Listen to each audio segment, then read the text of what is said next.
Hey everyone, this is David Brown with the migration update for March 5th, 2022 from the Braddock Bay Hawk Watch. Today was cloudy with light easterly winds, and overall wasn't a great day for raptors, but it was a decent day for birds, so let's take a look at some of the photos. After not being seen yesterday, the northern shrike was perched up in a tree when I arrived this morning. I went out to the end of the boardwalk to scope through the waterfowl on the other side of the bay, and I was pleasantly surprised to hear some snow geese coming my way, and I was able to get this photo. One thing to point out about snow geese is that they have black wingtips, and a lot of people might confuse them with tundra swans, but remember, tundra swans have much longer necks, they're much larger birds, and they don't have any black on the wingtips. So for snow geese, look for that real compact shape, shorter neck, and of course, black wingtips. This blue jay posed nicely for me, so I couldn't help but take his picture. See if you can spot the snowy owl in this photo. There were tons of ice fishermen out on the ice today, with it being the weekend, and also with it warming up significantly tomorrow, that might be the end of the ice, unless it freezes over again. So I think a lot of the ice fishermen wanted to get out for one last good day. And in case you didn't spot the snowy owl, no, it's not this, and it's nothing white out here. It's actually down here looking through the top of the vegetation. Here we have some tundra swans, so notice the longer necks than the snow geese and no black at all on the wings. There weren't very many Canada geese on the bay when I arrived this morning, which was kind of nice because it made it easier to scope through the ducks. But mid-morning, this huge group of Canada geese, I'd say over 1,000, just came back in and dropped into the bay.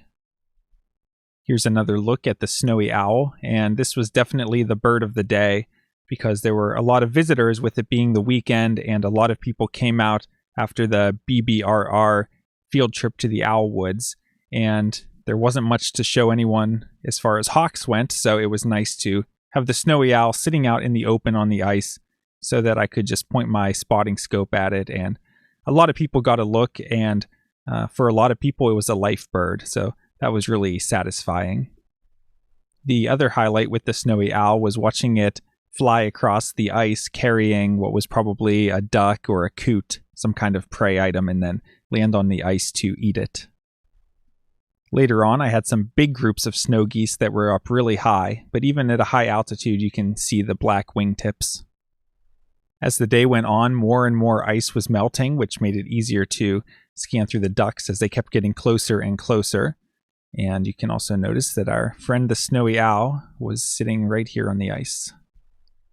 We had a small group of horned larks come in and land in the grass, and I was able to get a photo that had 2 of them in it. There wasn't much red-tailed hawk activity today at all. I only saw 1 or 2 the whole day, but I wanted to include this photo because you can see even when the photo isn't that good and the bird is kind of distant, you can still see these dark patagial bars, which our other similar buteos do not have. Red-shouldered hawks and broad-winged hawks do not have these markings. And we can also see the belly band. A killdeer was a nice surprise.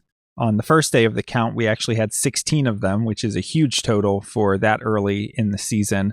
But since then, we hadn't had any at all. So it was good to finally get 1 more. And I'd imagine with the southerly winds tomorrow that we'll get some more. Here we have another flock of tundra swans, this one in a V formation. And I wanted to talk briefly about the 3 different kinds of swans that we have. So this time of year, when we have swans migrating in big groups, they are tundra swans. Throughout the season, we also see a lot of mute swans, but they're usually just resting on the water. And if they are flying, they usually stay relatively low and are in smaller groups, maybe only up to 15 or 20 individuals at most. The third swan species that we get occasionally is trumpeter swan, which is much larger than tundra swan, but otherwise looks very similar. Trumpeter swans usually only show up in 1s and 2s, so we don't get big migrating flocks of them. When you have a migrating flock of tundra swans, it's always good to take a close look at them, because one year I did have a trumpeter swan mixed in which I could tell from the much larger size. The only bald eagle of the day was this adult, which is probably one of the local pair, and it just flew in and landed in the eagle tree and hung out for a while. After I saw the shrike first thing in the morning, it disappeared for 4 or 5 hours, and then finally it reappeared in the mid-afternoon. So who knows where it went in between, but the shrike is still around. One thing that's always a little disappointing to see is balloons up in the air, especially if they are intentionally released. So remember, balloons blow, don't let them go. If we take a look at our eBird list, we see we had 48 species today and 7,001 individuals. And if you'd like to see all the photos from the day, you can see them here on the eBird list, which I will link in the description. If we take a look at hawk count, we see that the only migrating raptors counted today were 8 turkey vultures and 1 northern harrier that migrated down the spit, for a total of 9 migrants. We can take a look at the non-raptor notes to see some of the highlights of the day, such as 1,330 snow geese, 2,900 Canada geese, and 415 tundra swans.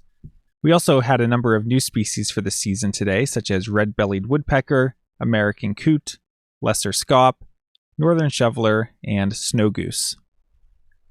Let's take a quick look at a few other hawk watches. If we look at Benson Rio Grande Valley State Park in Texas, almost 4,000 turkey vultures today. So their huge vulture migration continues, and they even made note that this is a large number of birds for this point in the season. Here's the Tussey Mountain Hawk Watch in State College, Pennsylvania, down in my neck of the woods. And we see that they had 14 golden eagles today. And one more, let's take a look at Allegheny Front, which is in southwestern Pennsylvania. And they had 21 golden eagles today. So definitely a lot of golden eagles starting to move in PA. Okay, now let's look at the forecast for tomorrow. And I wrote a bit of a novel on the HawkCount Report. So let's take a look at what we know is going to happen tomorrow. It looks like there's going to be some rain in the very early morning, somewhere between 4 and 7 a.m., and then it'll clear out and be dry after that. We also know that the temperature will keep going up and up and up with a high of 18 degrees Celsius, which is around 64 degrees Fahrenheit. So this is a huge warm front that's coming and will really bring the temperature up tomorrow, with the temperature peaking sometime mid-afternoon, and then it'll start to drop off and cool down into Monday. The winds will be southwest, shifting west-southwest at 40 to 55 kilometers per hour. So extremely strong winds. Will probably be standing beside the platform, letting the platform block the wind so we're not getting battered around as we're trying to use our binoculars and scopes. The winds tomorrow will be strongest in the afternoon, but already in the morning they will be pretty strong. Now, I put a link here to the report from March 20th, 2020, which was a similar day in terms of the strength of the wind. That's the day that the porta potty blew over and blew down the road and the door got ripped off. And then the wind shifted and it blew the porta potty across the road the other way, and it ended up like 100 yards down at the other end of the park, and they had to come and completely replace it. On that day, we still had quite a few raptors migrating despite the strong winds. Now, a couple things that are different. Obviously, March 20th is 2 weeks later than tomorrow will be. So we were more into when the season was picking up. There were more raptors in the pipeline. So that partially explains the higher number. But on that date, the wind started southwest, but then in the afternoon shifted to a less favorable northwest wind. And we continued to still get quite a few birds migrating. Whereas tomorrow, the wind will stay the more favorable southwest and west-southwest throughout the whole count period. So that's one thing that's in our favor. Now, based on my experience and based off of this weather forecast, I'm willing to take the chance of being wrong and actually make a prediction for tomorrow. And let me read you what I wrote. I said, taking all of those factors into account, my prediction is this. I think a lot of birds of all sizes will be migrating on this warm front despite the strength of the winds. I think raptors will be migrating with some up high and others really low, trying to brace themselves against the wind. However, I wouldn't expect huge raptor totals because of the early date. Viewing conditions will be difficult because it is hard to hold scopes and binoculars steady in strong winds. I expect to be sheltered next to the platform. Overall, it should be an interesting day. So I think that about sums it up. It could end up being a total dud, but I think you should take the chance, get out birding. These are the kind of days when you get really random early birds that are a few weeks earlier than they should be arriving here. This is the day where you might get something completely unexpected that got blown off course. This is the day you could have a really unexpected early hawk flight. So I think it's worth taking a chance, getting out birding, and just see what's happening, because I almost guarantee someone in the Rochester area is going to find something really good or really unusual tomorrow.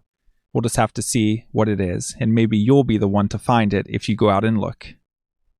And then looking ahead, Monday is looking rainy, maybe with some snow mixed in. The count might not even be held if the forecast holds like that. It might rain all day. So maybe no count on Monday. In any case, it won't be a good day. Tuesday, mostly cloudy then partly cloudy. High 2 Celsius. Winds west-northwest at 15 to 30. It's not terrible conditions, not great conditions. So being early in the season with not much migrating yet, I wouldn't expect a ton on Tuesday, but it seems like it could be an okay day to be out. Should be overall a pleasant day of birding. Not super cold, not super strong winds. All right, I think that about wraps things up. I plan to get to bed early tonight so I can get out pretty early tomorrow because, like I said, I'm hoping that there will be some interesting birds around. Maybe another push of blackbird migration, maybe more killdeer migrating. Hopefully a huge day for geese and swans, and probably a decent day for other things like horned larks. Again, the wind's going to be super strong, so that kind of might prevent some birds from migrating. But overall, my prediction is that it's worth getting out and seeing. If you like these videos, please like and consider leaving a comment. And be sure to subscribe to the channel so you don't miss any of these daily updates. This is David Brown. Thanks for watching.